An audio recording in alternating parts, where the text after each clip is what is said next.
Kemarin Rizik Syihab sesumber tidak akan menyerahkan satu jengkal tanah pun milik pesantren dia di Megamendung Bogor kepada pemerintah Republik Indonesia dan siap menyatakan perang jika berani membongkar lahan pesantren miliknya di Megamendung.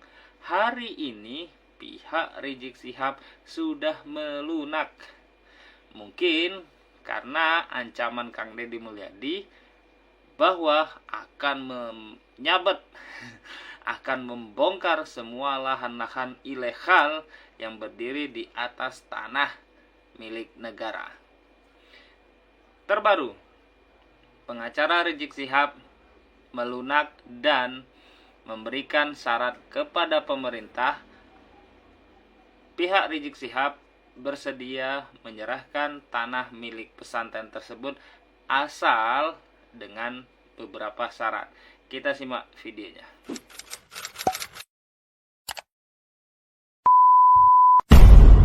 Pengurus pesantren Markas Syariah FPI milik Habib Rizik Syihab mengaku sudah siap melepaskan lahan yang diminta PT Perkebunan Nusantara atau PTPN 8 Gunung Mas di Megamendung, Bogor, Jawa Barat. Hanya saja pihak FPI mengajukan syarat agar adanya ganti rugi uang yang telah dikeluarkan dalam pembelian lahan hingga pembangunan pesantren. Kuasa hukum FPI Aziz Yanwar memastikan pihaknya siap melepas lahan tersebut jika memang dengan catatan ganti rugi overgarap tanah dibayar. Aziz mengatakan uang ganti rugi itu nantinya akan digunakan pengurus untuk membangun pesantren Markas Syariah FPI di tempat lain.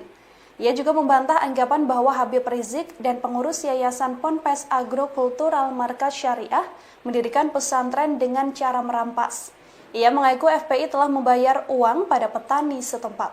Polemik tanah Ponpes tersebut sebelumnya menjadi sorotan publik setelah beredar di media sosial surat somasi yang diarahkan pada Ponpes Markas Syariah yang dipimpin Habib Rizik Syihab. Dalam surat somasi tersebut, pihak Ponpes diminta mengosongkan lahan dalam waktu 7 hari, lantaran dianggap berdiri di tanah yang bukan miliknya.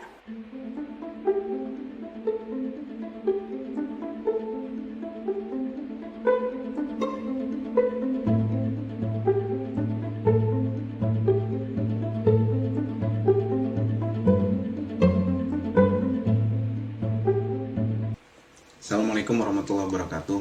Sehubungan dengan adanya somasi dari PTPN 8 terkait lahan di Markas Syariah Megamendung, maka dapat kami sampaikan bahwa Habib Rizik sudah melakukan klarifikasi atas hal tersebut melalui video yang ramai sudah beredar, yang pada intinya adalah bahwa pihak Habib Rizik dan Markas Syariah membeli atau overgarap membeli dari penggarap atau overgarap, kemudian itu dibeli dari uang masyarakat, uang umat, uang saudara-saudara beliau, uang jamaah beliau juga, uang beliau juga gitu kan, dan diperuntukkan asetnya itu untuk umat, sehingga ada satu fakta lagi bahwa diduga mereka PTPN itu sudah tidak memanfaatkan HGU-nya itu selama lebih dari 30 tahun menurut beliau, sehingga para penggarap itu menggarap sesuai dengan ketentuan perundang-undangan, dan Habib Rizik membeli dari para penggarap tersebut. Artinya jika memang negara ingin mengambil tanah tersebut, maka dipersilakan, tinggal mengganti saja yang sudah dikeluarkan oleh umat tadi. Di dalam undang-undang agraria disebutkan, saudara, bahwa kalau satu lahan kosong atau terlantar digarap oleh masyarakat lebih dari 20 tahun, maka masyarakat berhak untuk buat sertifikat, saudara. Ini bukan 20 tahun lagi, sudah lebih dari 30 tahun. Berarti masyarakat berhak tidak? Bukan ngambil tanah negara, saudara. Oke, kita telaah satu persatu ya. Pertama, pihak Rizik Syihab sudah melunak dan mau memberikan tanah itu kepada negara. Ini mungkin kabar yang baik dan bisa menghindari terjadinya perpecahan peperangan jika terjadi pembongkaran paksa yang dilakukan oleh pihak pemerintah. Pasalnya ada dua kubu nih, yang satu para mukibin, yang satu pemerintah bersama warga yang hari ini geram dengan ulah dan tingkah laku si Rizik Syihab. Yang kedua, kita telaah secara hukum. Dari kacamata hukum, sebetulnya tidak ada kewajiban pemerintah untuk mengganti tanah tersebut. Kenapa? Karena akad jual beli dari si Rizik Syihab tidak pernah melibatkan pemerintah.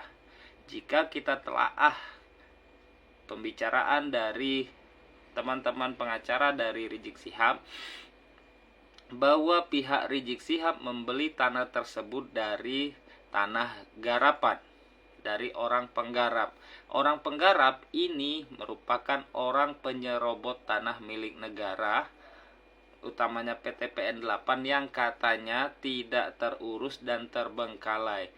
Secara logika, kalau kita analogikan tanah itu seperti mobil, maka si pemilik mobil adalah negara dan si penggarap itu hanya sekedar sopir. Dan si Rizik Syihab, pihak Rizik Syihab itu membeli mobil itu dari si sopir, tetapi tanpa STNK dan tanpa BPKB. Secara hukum itu adalah ilegal.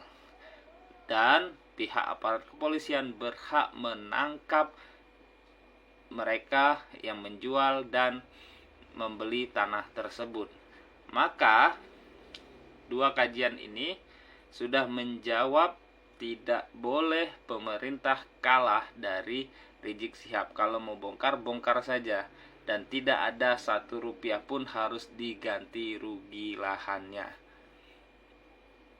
Kalaupun pihak Rizik Syihab mau meminta ganti rugi lahan, ya mintalah kepada di mana mereka membeli, bukan kepada pemerintah yang tidak menerima apa-apa. Sudahlah, perbuatan kalian ilegal, kalian minta ganti pula dengan bangunan ilegal yang kalian bangun di tanah tersebut. Oke, hatur nuhun sudah menyaksikan. Kita kawal terus kebijakan gubernur kita, gubernur kesayangan kita, Kang Deddy Mulyadi. Tararengki, sampurasun. Bye-bye.